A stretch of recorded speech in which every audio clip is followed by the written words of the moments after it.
हज़रत अबू हुरैरा रदियल्लाहु ताला अन्हु नबी सल्लल्लाहु अलैहि वसल्लम से बयान करते हैं, आपने फरमाया, आइंदा ज़माने में इल्म उठा लिया जाएगा, जहालत और फितने आम होंगे और हर्ज ज़्यादा होगा।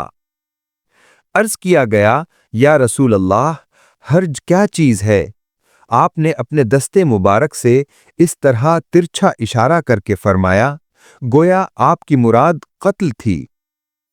तशरीह: शारिह किरमानी कहते हैं कि हर्ज के मानी फितना व फसाद हैं और इससे कत्ल मुराद लेना मजाजी तौर पर है, क्योंकि फितना व फसाद को कत्ल वगैरह लाजिम हैं, लेकिन ये उनका तसामुह है, क्योंकि सहीह बुखारी में है कि हबशा की जुबान में हर्ज के मानी कत्ल हैं।